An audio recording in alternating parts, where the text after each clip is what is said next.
I know y'all ready for 2023 to be over with. I know Kate's ready for 2023. I'm petty. I'm sorry. I'm so petty for that. Hey y'all, it's Ashley Bookishrom, and as you can see by the title, we are here to have a conversation, you know? At this point, I feel like everybody knows what's been going on in the book community because listen, NBC, Essence, Business Insider, Time, these major news outlets are reporting about what is happening in the book community via social media, and it is mind-boggling. Like, it always blows my mind when people who are not a part of this community start seeing sometimes the chaotic behavior that does occur in this community. And so, you know, just if you have, you know, you're living your life, you are unaware, I will leave some links down below.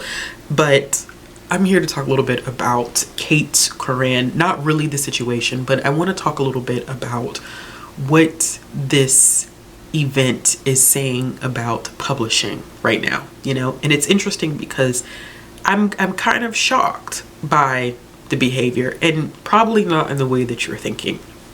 So essentially, just to give you a little rundown, because, you know, just a quick thing, because I'm not going to get into the bits and pieces of the movie, because it's a lot of moving parts to this. It's a lot. This whole situation is a lot. Well, basically, Kate took some medication that made her racist, and because, you know, she took this medication and the side effect of this medication was racism, she decided to create some fake Goodreads profiles and one-star bomb fellow BIPOC writers. Some also 2024 abuse, some not necessarily. And so Kate, you know, got busted, fumbled the bag, and, you know, here we are today. Of course, I'm being sarcastic about her taking the medication that made her inherently racist. She was already inherently racist, but in her non-apology, which was nothing but text full of excuses, and we all know that excuses are tools of the incompetent, she tried to create this thread where taking a medication for a mental health breakdown, substance abuse, and alcoholism inherently leads to racist actions and behavior. I'm still trying to figure out that piece and part of the puzzle, but I think at this point I'm kind of like, yeah, you know, I'm done. I don't really care. I don't really have any empathy or sympathy for Kate at this time because, listen, child, this is what happens when you fuck around and find out. And Miss Kate is finding out. I want to use this as an opportunity to talk about Del Rey's response to the situation.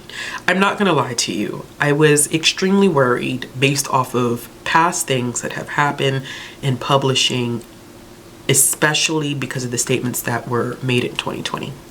We all know how I feel about 2020, about the reading community at large.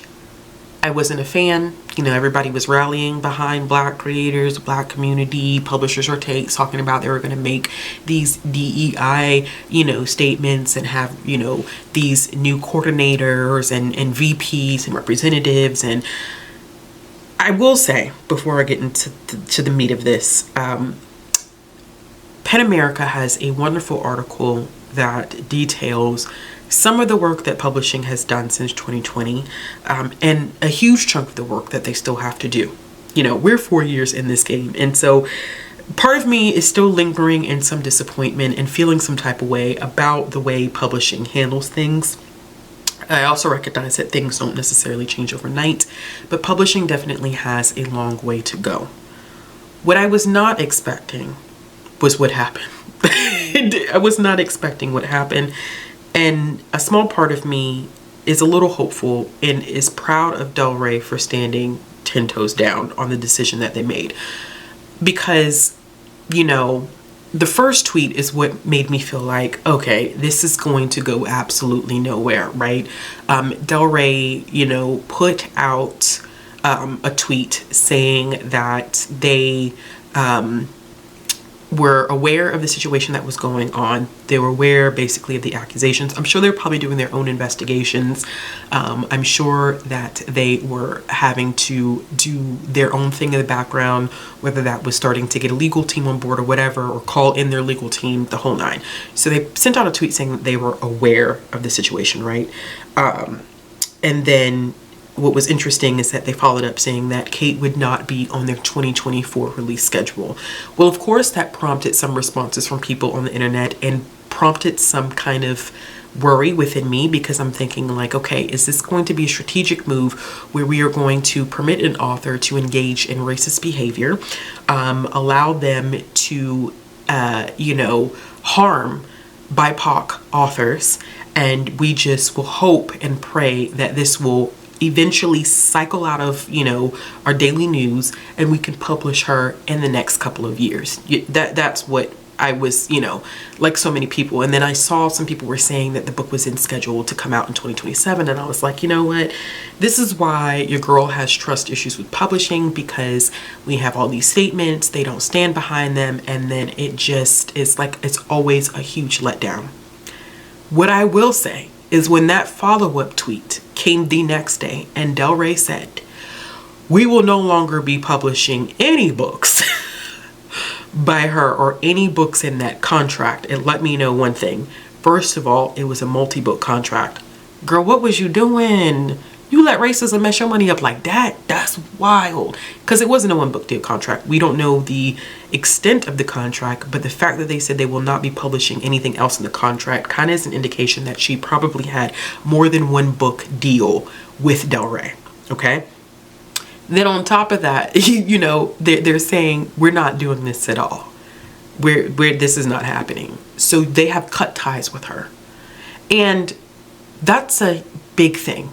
And the reason why I say it's a big thing, and part of me is still like, oh, I wish they would have made an official statement stating why they were cutting ties with her, why they were, pulling out of the contract.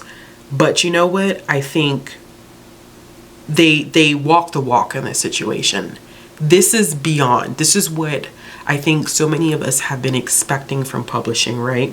Where we want them to have actionable things going on. We want things, we want to see you actually make changes. We just don't want to see these blanket statements, oh, we stand with, or we stand against racism, we stand with the Black community. This is like, you can say anything that you want to say, right? You can come up with as many words as you want. You can create this most epic and eloquent word salad, but what is it at the end of the day if there's no action behind your words? And this is one of those instances where it's like, my soul was like, I want you to say why, but then the other part of my soul was like, girl, they said it all. Because to say that you behaved racist, we all know what she did, right? We all know that she was engaging in bigoted behavior, jealousy of authors who hadn't even come. It's wild. Some of these authors had not even published yet. Like, they literally were debuting just like her. Del Rey was saying like, you do this, you come out, you're racist, you embarrass this company, you do things that we do not stand for at this company, you gotta go. We take our coins back. We'll cut our losses. We don't care how much profit you could have made in the long run. We're not going to stand for that. And I also think a lot of that has to do with recognizing the power that we as a community, as influencers, as creators, as authors, the power that we have. We as a community, we're not going to let this go. We as a community, we're not going to push Del Rey to not have a response, to not hold her accountable. And so this is where I feel like I am appreciating just this spark of change that we're seeing. I'm usually so grim and so dark and so, I guess, glass half empty when it comes to publishing, because I feel like we just have been let down by publishing time and time again, and we still will be. And there's still moments where, publishing is not going to do the right thing. But I think in this instance, we have one publisher who is saying, we hear you, we see you, we do not tolerate this, you're done. And that to me is a big deal. It doesn't change everything. I still think that publishing has a lot of work to do. I still think that publishing has strides to do in order to close these gaps, because there are still BIPOC authors who are experiencing this same level of harassment, this same issues with their white counterparts who feel like their mere existence is superiority. They should do better because they exist. It is their God-given right, almost like a manifest destiny type of sick, twisted thing. But they feel like they should do better because of who they are, and that these other creators should not get the same. We've seen this in publishing, where it's like white, James Patterson, white men are really the oppressed group in publishing. We had that person on TikTok that was saying that you won't even get a book deal now if you're not BIPOC, you're not part of a marginalized community. There are people in the industry who still think like that. And we're talking about authors, editors, like, publishing houses, down to the marketing team, the editorial team. Like, don't get me wrong.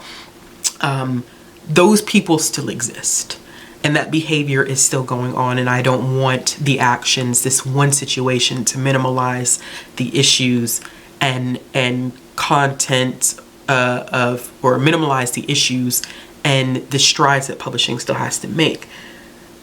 But Del Rey made y'all can't deny, Del Rey made a hell of a statement. But it was one tweet. It was almost like a mic drop situation. Like, it was almost like, hey, well, we noticed that this book is slated to come out in 2027. And Del said, let us correct this really quick for you. And I don't even think it really was a correction. I really don't. I don't think it was a correction. It could have been a we're going to push the book back until we do further investigation, because they, as this is a business, I'm sure they do have an HR department. They have lawyers that are on their team. Most businesses do have an HR department, a finance department, and a team of lawyers, because you have to, when you're a large organization like that, it only makes sense that you would have those three major components. I'm sure that all three of those individuals had to come together, as well as whoever was representing her, bringing her to the table. So there was probably a lot of conversation going on, and the best thing that they could have done in that moment, in light of the situation, was push the book back. I'm sure that once more things were revealed, once conversations happened, once evidence was looked at, Del Rey probably was like, girl, no. Like, at this point, racism is a liability. And we're not taking that L for you. We're not taking that L, because we as a community are now telling publishing we don't stand for it. We will not tolerate it. You are a business. You need our money. And we're not going to put our money into a publishing house that will allow this behavior to be okay. I also think that in some ways, not completely, it sends a message to other people. If you get caught slipping and you make the same mistakes and you engage in the same behavior, you share the same ideologies that she shares, child, you're going to take that L too. Of course, that doesn't account for snakes in the grass, because there are people in the company, I'm sure, who share the same ideology as her.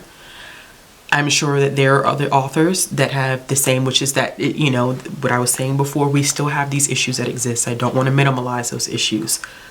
But I was surprised and somewhat satisfied that they quickly made the decision to say, no contract.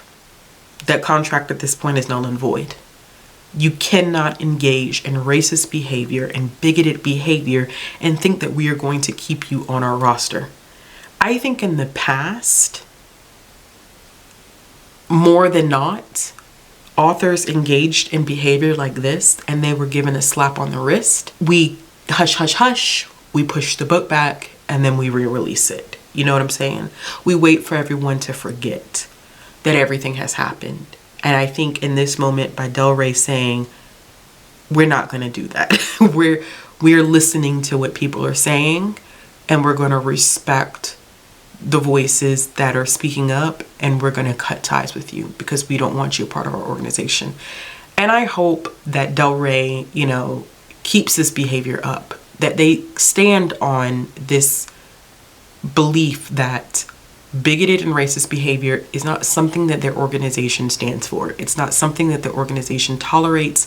It's not something that they want in their presence in their house, because it's kind of similar. I always think about this like analogy and like in terms of me, you know, growing up in my mama's house, right? My mama used to tell me like, listen, what you do with your friends, you do with your friends outside my house. But that shit ain't finna fly here under my roof. And so it's almost like the same thing. And I hope Del Rey operates like, you know, what you do with your friends and them, with your little friends, ain't my business. But don't bring that shit in our house. We're not gonna tolerate that in our house. Because it inevitably, you know, it's a publishing house. That's what I think about. Like, it is their house, it is their territory. And they have to be mindful of where they stand. They have to be mindful of they have to be mindful of how they conduct themselves and what company they keep. And that this is not the company that they want a part of their organization. This is not how they want their company represented. This is not ideals that they want to align themselves with. And while it is not the biggest victory in publishing, this was a small one. And while some of you may have thought going into this video, Ashley's going to dig into Del Rey, I can't, because they did the right thing. They did the right thing by canceling all contracts. They didn't push the book back. They didn't, you know, say, oh, you know, we're looking into it and have her issue an apology and or just ignore the situation and pretend like it's not happening. You know what I'm saying? They addressed it. And they were quick to handle what they needed to handle.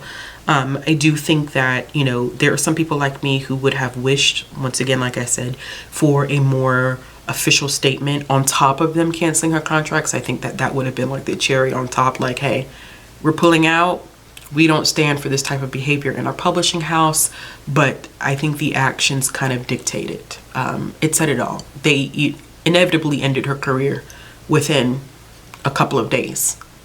It's done. She is done. You know, I'm sure other publishing houses are very aware of what's going on. I'm sure editors and potential people to represent her are kind of like, you know, have agents are probably aware, and it will be hard for her to, the deal that she probably had on the table with Del Rey is not likely a deal that she will ever see again. And Del Rey helped push that by saying that we as a public, we're cutting it. We're not doing this. And so it would look foolish for another publishing house to pick her up. It's, you know, it's, they made a statement. And I'm okay with that. I'm okay with that. I'm okay with that. You know, finally we got a little bit of walking, not just talking, but we got a little walk to walk. So let me know how y'all feel. Like, if you've heard about the situation, how do you feel about Del Rey's response? Let me know in the comments below, and I will be back with another video soon. Bye. I'm on my own, broken and alone. I feel the rain crashing down all around.